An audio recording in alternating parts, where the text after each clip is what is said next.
And welcome. Recording in progress. Welcome to You Be the Judge. I am Dr. Paul Dyer, and my co-host Marilyn Pierre, attorney at law, also running for a circuit court judge in Montgomery County, and our other distinguished co-host, Judge Claudia Barber. She may be coming in late or a little bit later. We have a guest today. Her name is Misha, and we'll get into that if she shows up. I know she's running a little bit late, and she may have some other things, but we're watching the clock. But here's what we're going to talk about. We're going to talk about Afghanistan, and this is a legal matter because it becomes, why are we talking about Afghanistan, and from our legal minds, what is it that the public can do, and how should they be feeling? I'll rephrase that. Now, how should you be feeling? How are you feeling? Because this is pulling on our heartstrings, and it's pulling on different emotional, and we're not sure where we stand legally, constitutionally, or where do we stand emotionally as a country, or how do we stand as human beings individually? So as we begin, I would like to stipulate first and put a disclaimer out there. As a military person, I've been to Afghanistan. I know the people. I know the people that shot at me. I know the people that didn't shoot at me. And I couldn't tell them apart if you put them in a lineup. That is just the truth. I just couldn't. There's so many countries I've been in that I'm never going to tell you who's who, who's what, and what is what.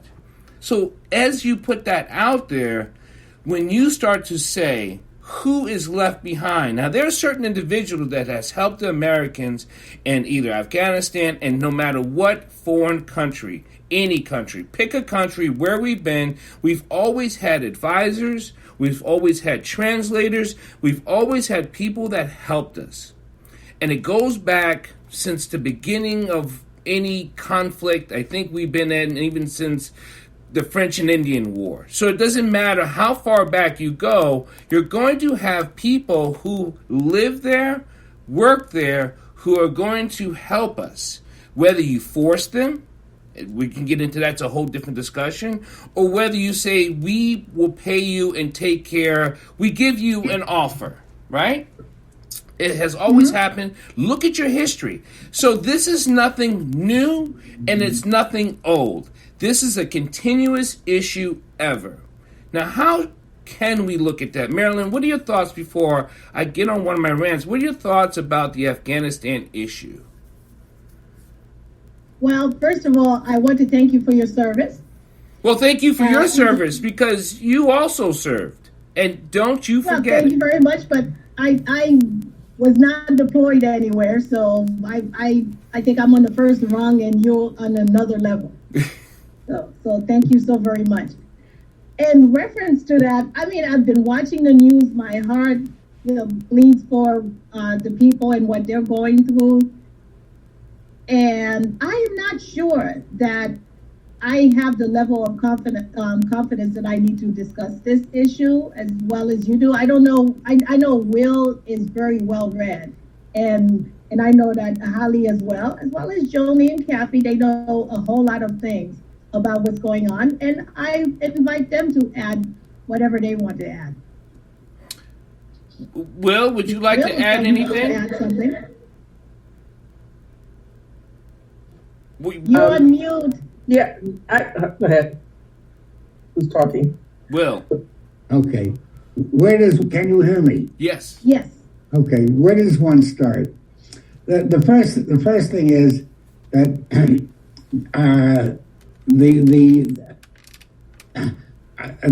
the force in Afghanistan was a loser from the very start.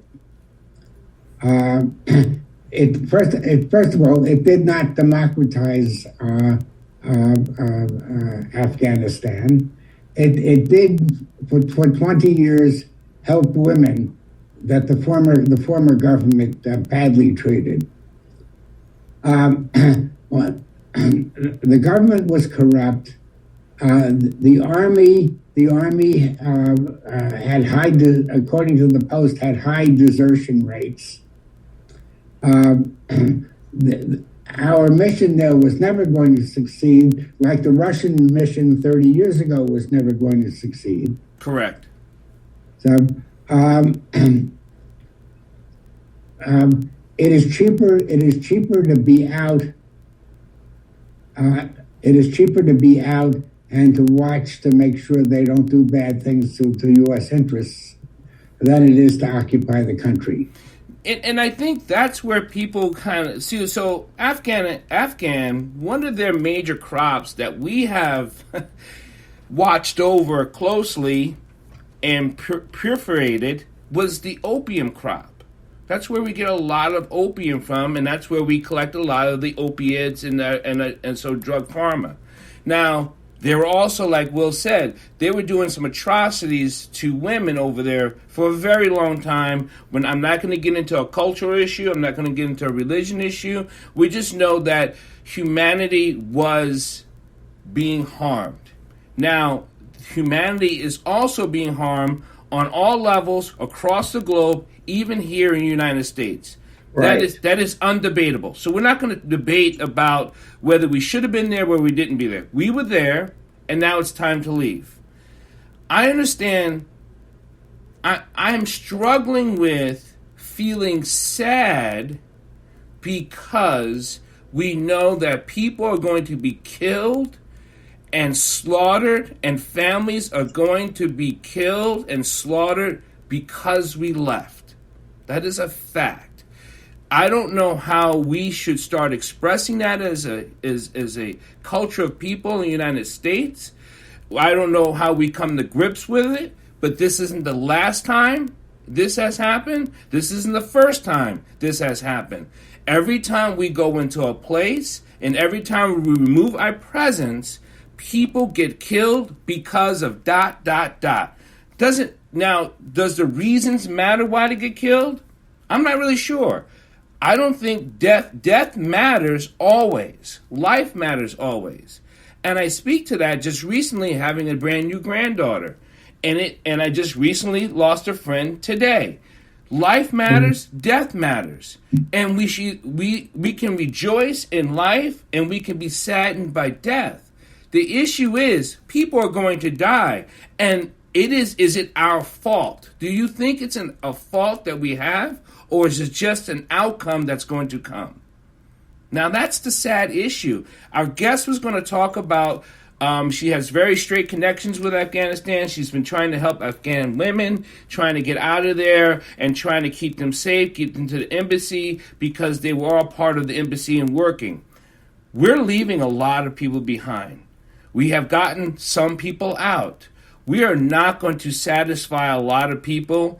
And eventually, even if the people who come in, we're not going to fully know if it's the complete people that was supposed to be let in. That is something, I don't care what you hear, what you tell, no one's ever going to know those true numbers. Because some people, maybe, I'll use the term loosely, terrorists are going to be able to make their way through because women who should have been helped and brought over are not going to be helped. These are sad fact issues. Now, how do we brace ourselves? Because we have to leave Afghanistan. We should have left years ago. Go ahead, Will. Okay, 2 comments. Yes, sir. Okay. The first thing is, in my view, Yeah. our aid should go to poor, starving black people on the Mississippi Delta and to poor, starving white people, 20th generation white people in Appalachia. In my view, they come first.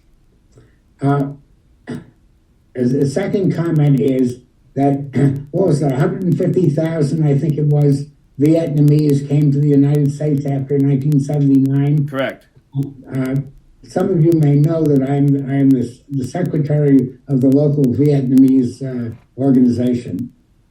Some of them have turned out very well. On the other hand, if you saw that series on Vietnam, the PBS series 6 months ago, whatever it was, the people who left were largely Roman Catholics, and the Roman Catholics were not very nice to the Buddhists in Vietnam. this very complicated situation with the good people. The good people in Vietnam starved. See, the not so good people came to the United States and have seemingly done well. But they're the ones I'm not concerned with. I'm concerned with the 20th generation blacks on the Mississippi Delta and the 20th century whites in Appalachia, all of whom need help badly. Thank you, Will. And I want to welcome in another co-host, Judge Claudia Barber. We're talking about the Afghan issue. What's your feel on the Afghan issue? What's your feeling about it? Our guest was supposed to talk on it. She may not be here. She's running behind, but I'm watching the clock closely. So that's because that's our question. Our question is we're not questioning should we leave, because we have to leave. We're not questioning that bad people are going to come over. That's without question, just like Will said. And good people are going to be left behind, and they're going to be killed. But as a country of the U.S., our feelings are being divided by this and that, and we already have enough division. Well, I agree with that. Now, when it comes to relevancy of issues, too, there's a situation in Haiti that's really catastrophic. Mm-hmm. And the United States government has not opened their doors. At all. I'm just saying. They haven't. And to the extent that they should, yes, just like they did for the Afghanistan people. Because, 20,000 Afghanistans, or even people coming from Afghanistan into other areas, including the U.S., shows a very different policy. Yes. Just saying. Now that I could talk about. First of all, I want to thank everyone here and also some people who aren't here. Last week, I asked for some help in reference to to help the people in Haiti. And I have received a bunch of things that I am going to drop at the Caribbean Health Center tomorrow. I received some iodine, tarp, baby blankets, paper for the kids to do their schoolwork, wipes. I mean, all kinds of things and money. So I'm going to drop all these things off. So thank you very much for your generosity. I really appreciate it. And I could say, as a native-born Haitian, I cannot understand why U.S. policy towards Haiti is just so different from what it is in other countries. For instance, you have the dry foot, wet foot law when it comes to the Cubans and the Haitians, but then, and we have our issues, that is true, but a lot of that I blame on the United States and the United Nations. Correct. Because had they not interfered so much with what is going on in Haiti, I think we probably would have gotten a whole lot further than we are now. I was in Haiti when Aristide was there, when we put Aristide back into power, the whole bit, and I was with him as one of his White House security guards.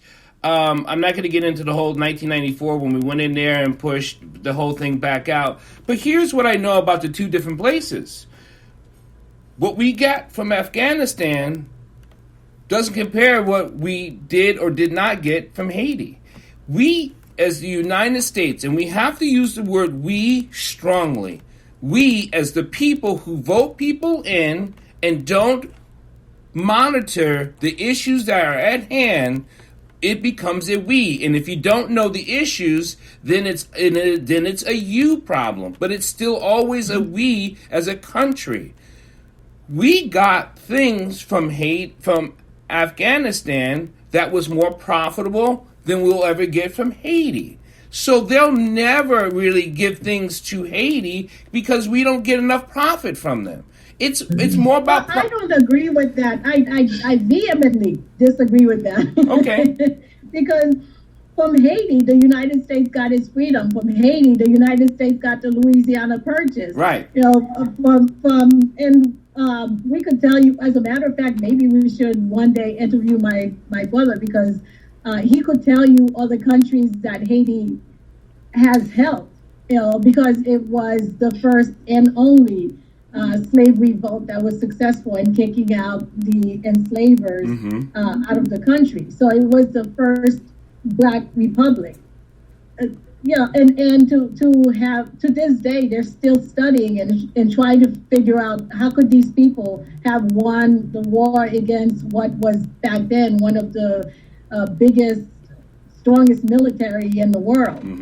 And so the United States have got a lot from Haiti. As a matter of fact, every time I hear somebody says, "You're in America, you need to speak English," and I said, well, you should really take Haiti, because if it weren't for Haiti, you'd be speaking French. And so you need to learn your history if you're going to say you're in America and you need to learn to speak English. So the United States, I would argue, has had a lot more from Haiti than it has had from, I would argue, almost any other country. I guess I'm thinking more of a profit loss statement as a current. But that's exactly what I'm thinking of as well, because without the United States being able to get as strong as it did with the help of Haiti, the freed Haitians, it would not have been the superpower that it is now. And so the argument that it's gotten more from other countries, that's not, well, I mean, you could argue what you want, but no, but I totally get what you're saying, especially when it comes to history, and I did know that about Haiti, and I'm glad you said that to let everybody know that Haiti had had the influence on where we are now as the beginning. Well, I'm bothered by the fact that Haitians cannot freely come to this country. Correct. As other minority groups can, or foreign groups can. And right now, we have people that are crossing the Mexican border much more easily than Haitians can come into the U.S. Is that a fair statement? Yeah. Yeah, that is fair. I mean, we're treated worse than stepchildren in those fairy tales where, the stepchildren are always abused and neglected. And I really think that the reason for that is because we were able to kick our enslavers out. And at that time, the United States had slavery. And so you can't have a bunch of people who kick their enslavers out on your back door and welcome them, because what's going to happen is it's going to bring ideas to the people you're enslaving that, yes, they could kick you out as well. So I think it started from there that, hey, we can't talk about these people. We cannot welcome them. We have to treat them in the worst way possible, because we want to show the enslaved people that we have here that whether who the power is, and that you're supposed to be in an inferior position, whether you were able to kick out the people who are enslaving you or not. So I think the legacy of that just continues, decade after decade to have an impact on Haiti. And then on top of that, you now have people who are put in power who are just out for themselves. When I hear about the amounts of money that the so-called leaders of Haiti were able to take from the country, right? I mean, it's catastrophic that you have a country that is poor because its own people keep taking from it. It's really, really difficult for me to talk about. But it also shows you the diabolical issues of our federal government or our government and what they use people for, and how they don't mind dismissing people. And that goes right back to Afghanistan. They don't mind allowing people to die there because they got what they want. They can leave. They can leave whatever behind and just close their mental mind door and say, "Well, we've done the best we can. We're out." Now, that's a policy. One of the things that I'm sorry. No, One go of ahead. the things that bothered me about I am supposed to say I apologize. Somebody said that there's nothing sorry about me. I should stop saying I'm sorry. I should start saying I apologize. So I apologize for interrupting you. One of the things that I found surprising was how the U.S. left. I thought that it would have said to whoever was a United States citizen in Afghanistan that, hey, by the way, we're leaving on such and such a date. Pack your things. Let's get ready if you want to leave. But instead, it just seems like it just got up and left and said, oh, yeah, there were some American citizens. Let's go back and get them. And I'm really surprised at how, there didn't seem to be a plan to do this. My theory is that this day was coming, and prior administrations suggested that this day was coming. We need to kind of cut ties and stop investing in this war we're not winning kind of thing. Well, they kept kicking the can. And so at some point, but I know that whoever was going to cut the ties, it was going to be ugly. Yep. And and there was always a question looming as to whether or not the Taliban would just take over again. There was no question. We knew that was happening. I don't even know if that was really a question. Oh, absolutely, so fast. It happened so fast. Something not plugged in. So then there's also the issue of the fact that, the Taliban, even though they have gained forces and done all of this takeover, they're going to have to reevaluate what they're doing because for the most part, they are coming in so strong that they really don't have a tax base, and they're going to have a very dysfunctional government. So who's going to run this? Let me ask you this, Judge Claudia Barbara, and that's a great question. The Taliban's probably, my guess and forethought is they're going to want to establish a government. In that time, do we work with them when they do get to that part of? Do we invite them to that table? Well, that's a tricky question because number one, the U.S. kind of came in guns blazing. Yep. And they always want to be recognized as the superpower. There probably is an opportunity to collaborate and have a seat at the table. But the issue also is we have something to offer, maybe in terms of trying to put the country together such that it becomes somewhat attractive to someone. Right now, it's attractive to no one but themselves, but the Taliban. Nobody wants to necessarily visit there for tourist reasons. And they basically run everybody away with the negative press that the Taliban has taken over. Who wants to stay? I think who do you have to pay taxes? I think one of the biggest arguments any invaded country or invaded people anywhere, whether it be from a neighborhood to a country, says, however how we run it, we want to run it like this. Because we did that also when the Hutus and the Tutsis, when we went in there, when Clinton was in office, I know because I was there as a UN peacekeeper. When we removed a lot of the people, there were people being killed on purpose because they were part of helping Americans, the old regime. And so a lot of people got slaughtered. Now, know your people history, right? This happens all the time. Will just talked about it in Vietnam. It happens. My question is for us as people, how are we supposed to band together and not be so divided over how it happened, because it just happens all the time? Well, I read somewhere that back during the Bush administration, the Taliban asked to enter into some sort of agreement with the United States government because it wanted to work with the United States government. No matter how much you disagree with a superpower, sometimes you have to work with them, and just so you don't always have to keep looking over your shoulder all the time. So that's the first thing. The second thing is that the U.S.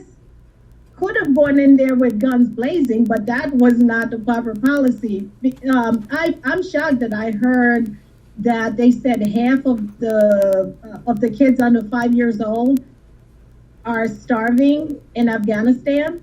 And I said, wow, instead of using all of these arms and things of that sort, maybe had you fed the children, the parents would have said, oh, okay, thank you very much for feeding my children. What's your position on this? And maybe I should follow your position on this because you're making my child live longer. You're making my child healthy, as opposed to, okay, I'm going to join your opposition because I don't see anything that you're offering. Well, places we for my family. Places we go, our policy, we create people to dislike us. It's just something. I don't see how you can turn over you're not going to make everyone happy. I get it. But there's a lot of people when we go there and we end up, whether it be accident or on purpose, we create someone that's going to, in history, come against us because we killed their father, their mother, or we had the causes of killing their father and their mother, or we were blamed for killing their father and their mother. May I disagree with that? Yes, Will. Okay. After World War One, we allowed the French to make life really miserable for the Germans who lost the war. And after World War II, we got smart. We helped the Germans, the Italians, the French, the Brits, and the Japanese revive their economy. We did the smart thing, and we're entitled to take credit for it. We also do dumb things, but we also do smart things.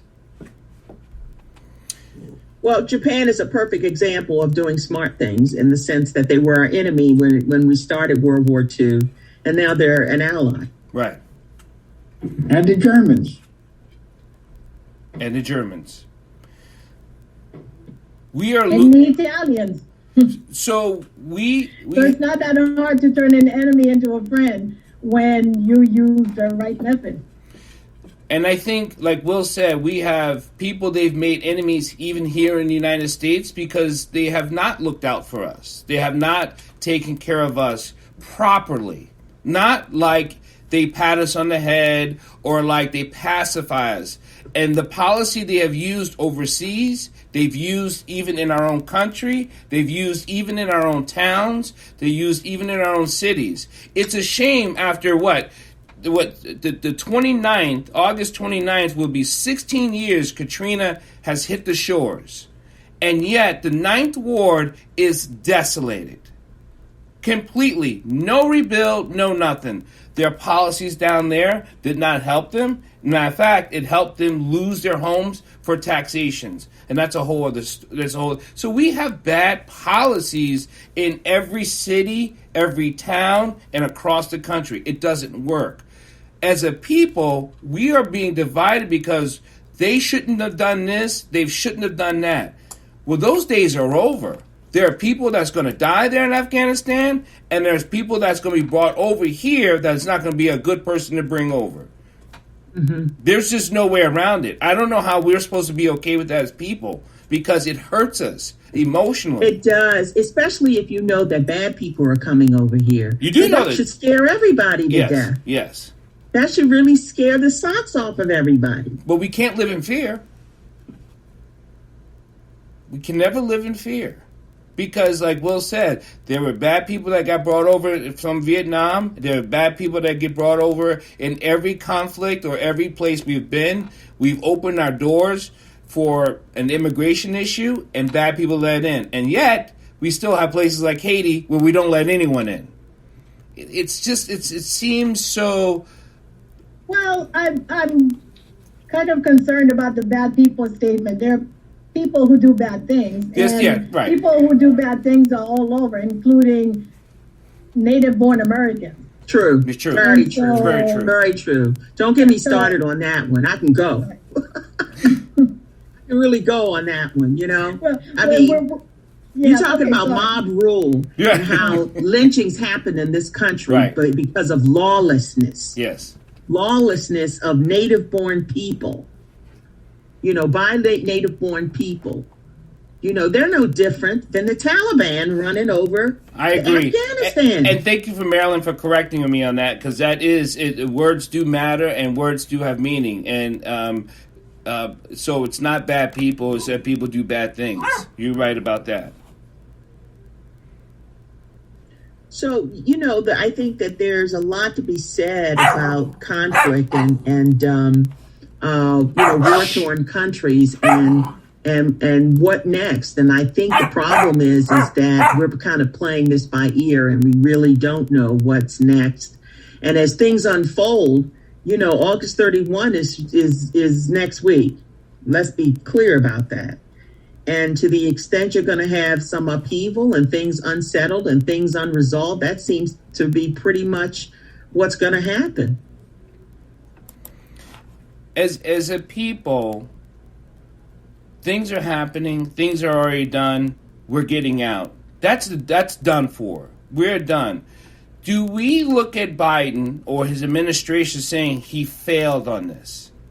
I can't say that at all. And I don't take that position at all. And I don't agree with that. I don't see him as a failure. And I don't see his actions taken on the failure. He knew that this was going to be ugly. He knew that this was going to be a difficult piece of history. But somebody's got to do it and say the end, or we just keep fighting a war into infinity. And I agree with you. I don't blame the administration. What I do want, I don't understand here when it comes to, and I guess I'm not a White House press agent, why we don't always talk about not so much what a past administration has done, but every administration for the last 20 years have kicked us down the can. Because we all knew we had to leave, but no one said, when this happens, these are the possibilities. Let the American people be forewarned or just informed. Pick the words you want, but inform is like, this could happen. And if this does happen, it doesn't mean that the work we tried to do there, the work we did do there, doesn't mean it wasn't justified. But we never told the American people that. The American people was never notified or never informed. Now it looks like a chaos. Mitham? Thank you very much. Thank you for allowing me to say, and I hope everybody is doing good, and thanks for hosting this. I just wanted to say just two things. One, I think as per our previous president, Harry Truman said, buck stops at me. And of course, it's not a fault of our President Joe Biden, but this planning could have been done better because 2,500 troops were removed and then brought back 6,000 troops. I don't know why you have to bring back 6,000 troops. Why should you remove 2,500 troops when there are so many Americans in Afghanistan right now, even today, as per the news? And also another thing is that about the migration, I myself migrated from India. And I will say, yes, they should have migration, but with having background check.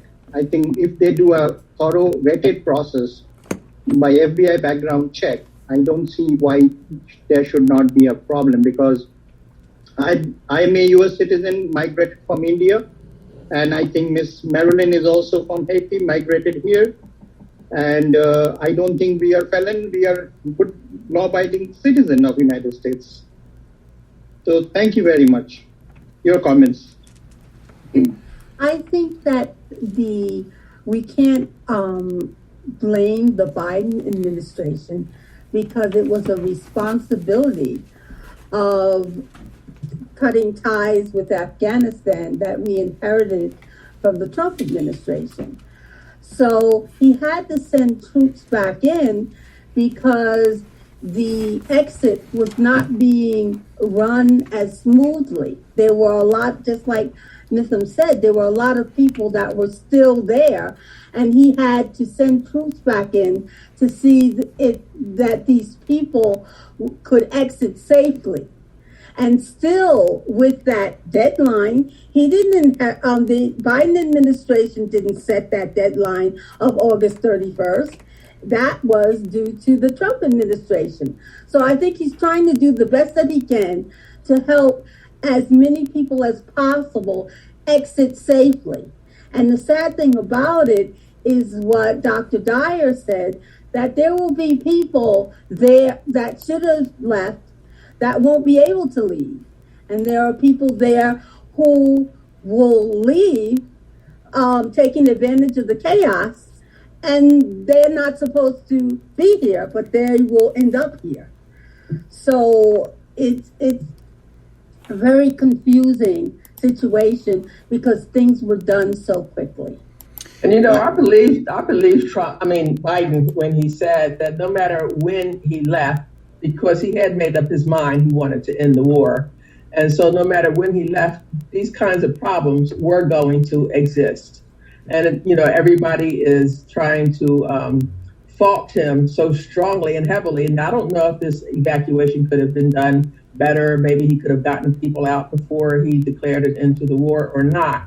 But the fact is he has gotten 80,000 people out of that country safely with no bloodshed. And no matter when he left, it had been now, a year from now, or 10 years from now, this same problem probably would still have existed because the Taliban had already been set up to take over Afghanistan. Now, that is so correct, like I said, and we've mentioned that. Thank you for mentioning that. It does not matter when this happens, this was going to happen.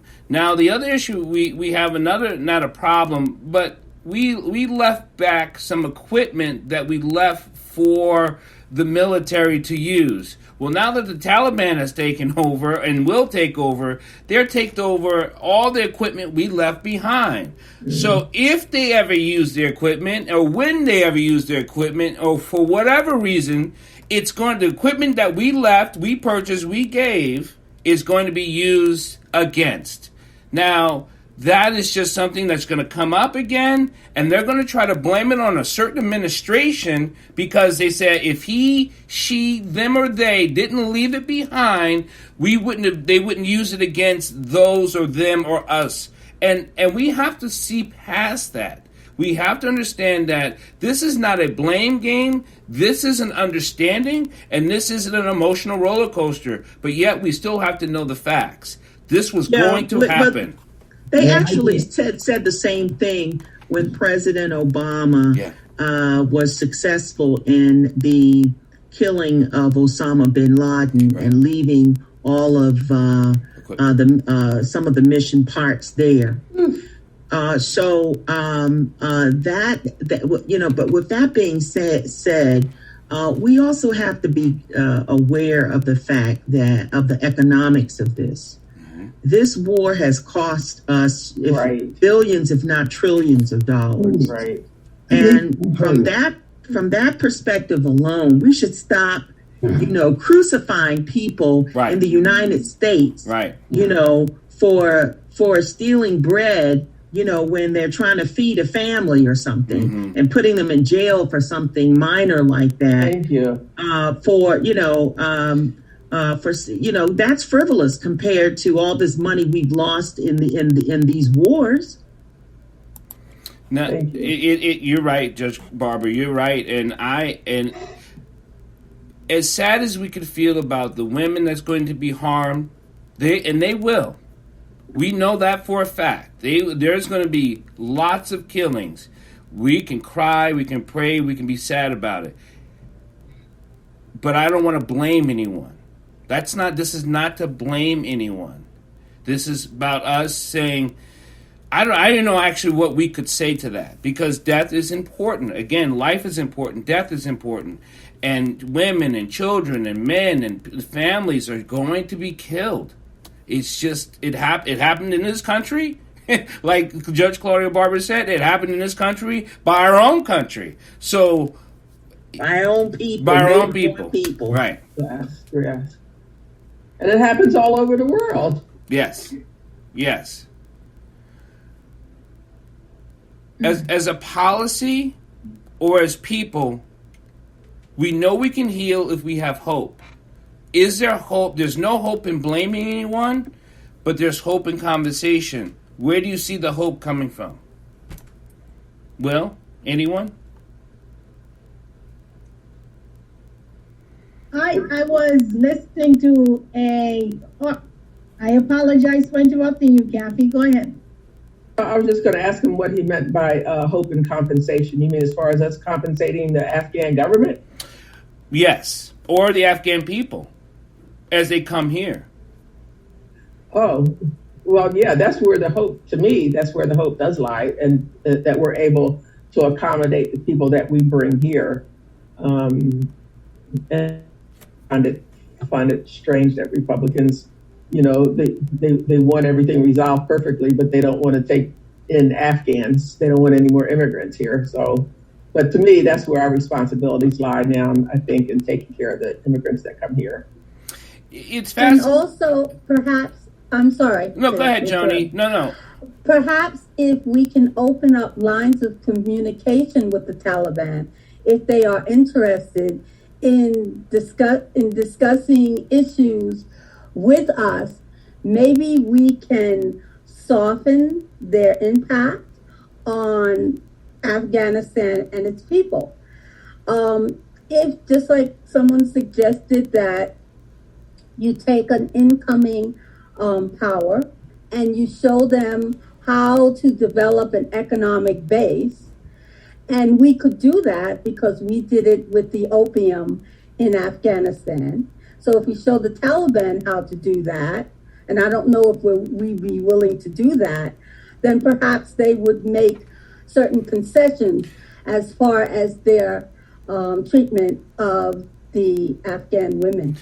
You made me think of something, Joni, and it kind of brought up something what Will said. In World War II, we were fighting Germany, but Germany had a faction. It was called the Nazis. Mm-hmm. And if you believe that we got rid of every Nazi out of Germany, you're crazy. Mm-hmm.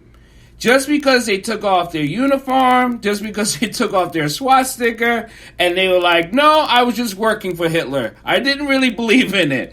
If you didn't believe that they were still Nazis in the heart of hearts, just like if the Taliban, whenever they come to the table and they take off and whatever you want to say they take off, they're going to still have that undercoating of how they feel about certain people. Just like in the Southern Democrats. Just because they took off their hoods and start wearing ties doesn't mean they didn't have the undercurrent of how they felt about people and their policies. So we have to just know that the person we're going to be dealing with is probably the person that just recently cut off someone's head and said, nope, it wasn't me. I was just working for the leader. So that it just made me think of that. Mm-hmm. I think you're absolutely right with that, taking that perspective. But I also think that power and money makes for strange bedfellows. So if you hinge your help on making a concession, maybe you will get those concessions regardless of how the person feels internally. Maybe they will have to make these concessions in order to get the information that they need in order to maintain a strong basis in Afghanistan. Marilyn, what were you going to say before Kathy? Oh, I was going to say that first of all, I agree with what Joni and Kathy have said. And I was going to say that I was listening to a radio program where there were some women from Afghanistan who were talking about how they don't need anybody to save them, that they could save themselves, that they want to be their own heroines.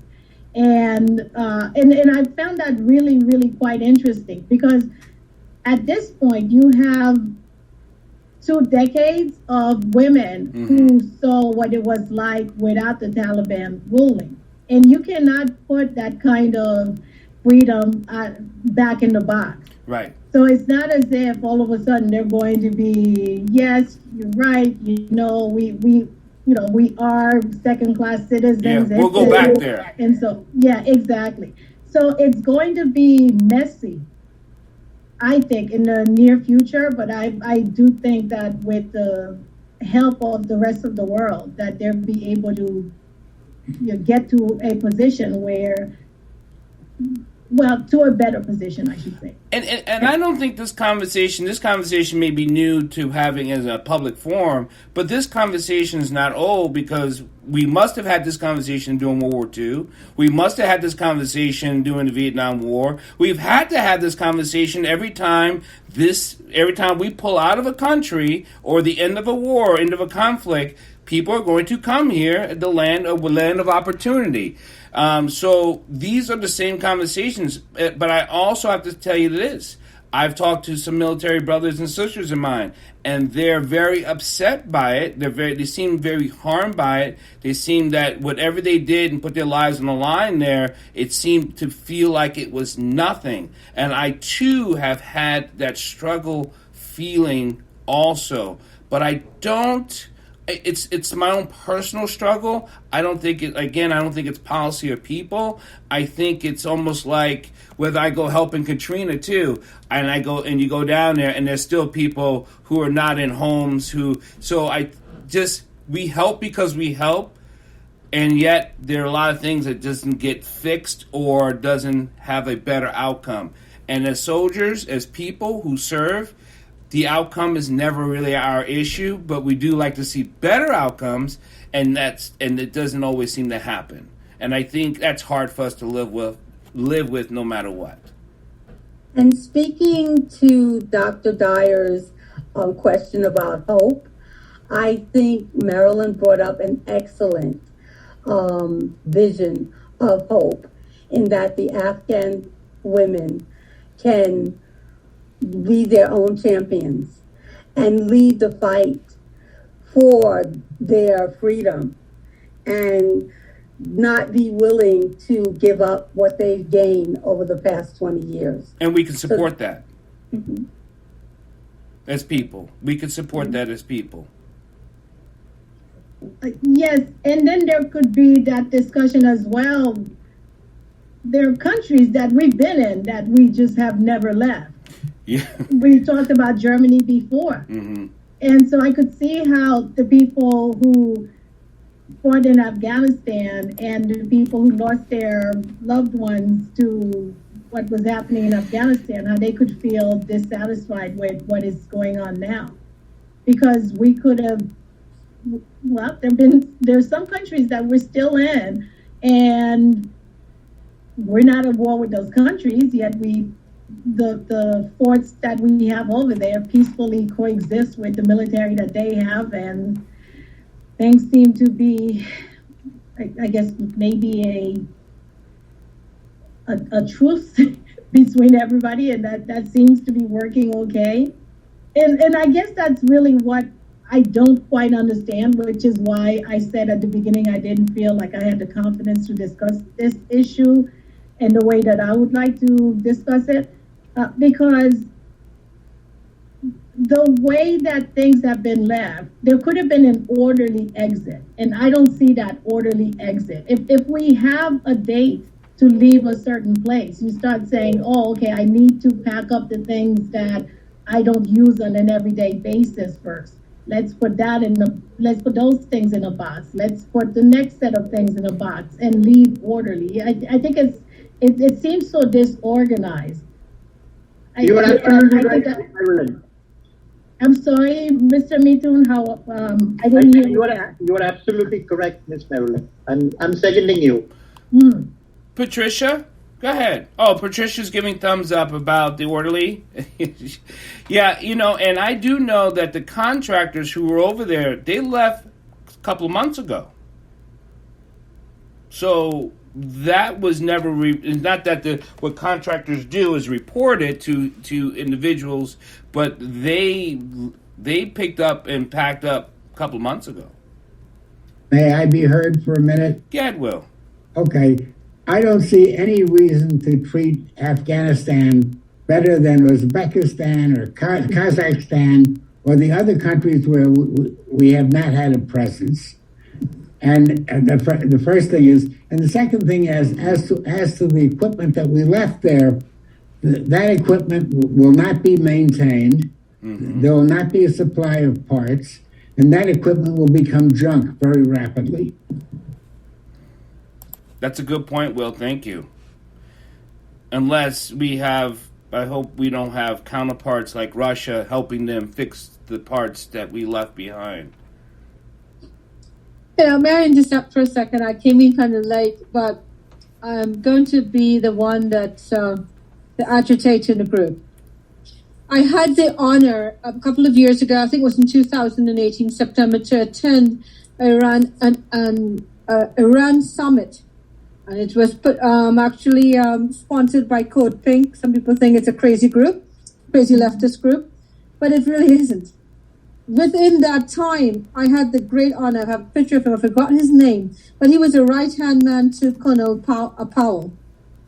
And at that time, until he spoke for that 20 minutes to explain the pre and post 9/11, I had this complete distaste and disrespect, no respect for Colin Powell until after the 20 minutes that he spoke. And Colin Powell recognized what the United States had done. If you guys can remember, and I'm saying this is not about blaming or pointing fingers, but these are facts. Donald Rumsfeld, he recently died. Hope he's enjoying hell right now. I'm sorry, I'm being very honest.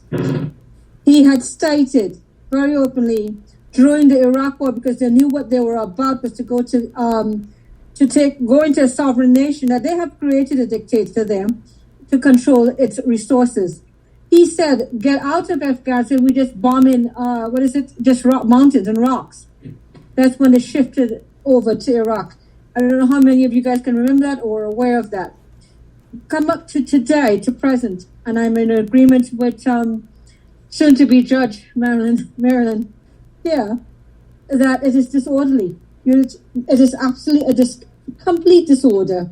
I'm listening to the Europeans and what they're saying and what's going on. So I don't know this whole dynamics of everything, but we can reach out outside of the regular mainstream media and news to really understand what's going on. It's an absolute disgrace.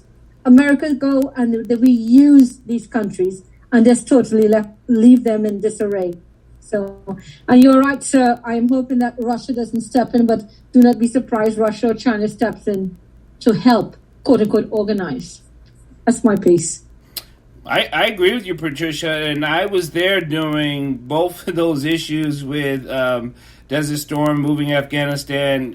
Trust me, when our boots hit the ground in Afghanistan, we were just like, what or why are we here?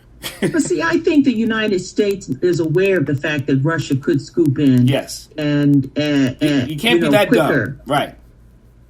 Yeah. We're not the smartest people in the room. There's a whole bunch of room with people. And if we could think of it, hopefully we know they thought of it, right?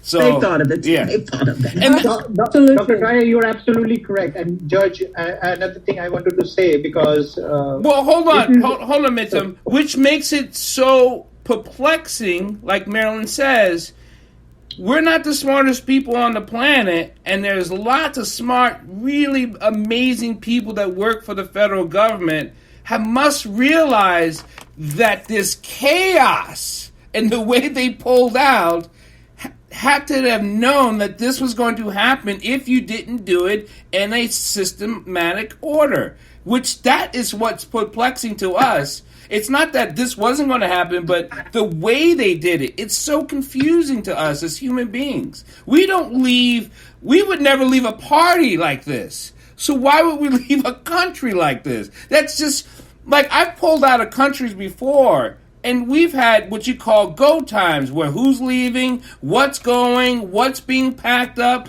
We let the people know we were out of there. There's a lot of times I left before all that other stuff goes because whatever. But there's just ways to leave. And I don't know. You're absolutely correct. May I say something? Yes. Let me say something. The Russians were there. They were. They left. We provided armaments to the locals to defeat the Russians. My guess is that the Russians will not waste very much money on this country, on Afghanistan. Unless they befriend them. No, you are absolutely correct, Mr. Wilbur. I just wanted to say one thing, is that I've been to Middle East so many times, and being from India is just adjacent from beside Pakistan and Afghanistan. And I myself has several experiences in Middle East. I cannot say the name of the country because it's going to be on the news and the web.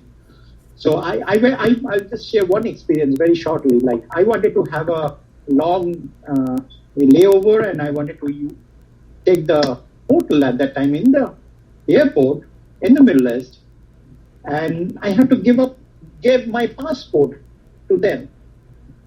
And the passport you should not be giving to anybody. It's the owner of the passport is the country that they're issuing you. Like, say, for example, it's a U.S. passport, only U.S. government can ask it back, not any other government, or say if it is India or Haiti or any other country. And believe me, I was in U.S. that time, and I was like, okay, I wanted to say something, but then I saw the people around with the guns and all, and I just say, hey, can I get a receipt that you have my passport? And that's when they gave me the receipt. But I have to give my passport just to stay in a hotel inside the airport. That is what we are talking about. Thank you. Just a quick statement in that, if we also remember, as much as I am appreciative of the current status quo of our government, we've got to understand they cannot, resolve the issue that has been created, not just in the last 4 years, from the yesteryears before. Mm-hmm. And there's history. I remember my professor during my undergrad, he said, there are facts here that we can go and see. It's not from the far left or socialist thought process, but the reality of Saudi Arabia and Israel and the United Kingdom and other nations who came together in the United Nations to place a particular country in power right now. Nothing, what is going on right now, is a surprise. And like gentleman said earlier, if we remember back, who empowered the Taliban? It was the United States who armed them against Russia. And look who comes back into power. What is the whole... my question was to the society as a whole was, what was the purpose of our men and women who have sacrificed 20 years ago for what? So you can hand it back over to the same quote-unquote terrorist group? That's my end of my comments. Okay, so may I be heard for a second, please? Yes. Okay, so this is Ronald. I usually listen and I usually don't say anything. But the one thing I want to say is this. In regards to one YouTube document I was listening to about Afghanistan, it was stated that Afghanistan was never able to be run over or ruled by any foreign country. They said that Alexander the Great tried it, Genghis Khan, failed. Other empires tried it. Failed. It hasn't happened. So the one thing that can be said about the people in Afghanistan is that they do not want to be ruled by anyone else other than Afghanistan. Yes. That's all I got to say. Profound truth. Thank you, everyone. I will let you know. I am reaching out to people I know in Afghanistan to get some accounts of what they have seen and what they're going through. I am reaching out on my personal line, and when they do able to come on the show, I will bring them on. That would be because we like to hear people's stories. Stories is not so much the story, but it's people's lives. Remember, these are about people's lives. We talk about people's lives. We talk about legal issues. We talk about humanity, and collectively, we're all part of it.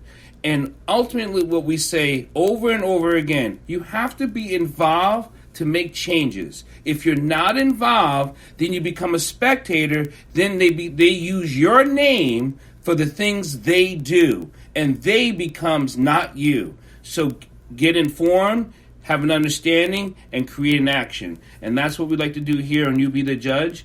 My lovely co-host, Marilyn Pierre, soon-to-be Circuit Court Judge of Montgomery County, and Judge Claudia Barbara. Anything before we take off, Marilyn, besides send money? Please send money.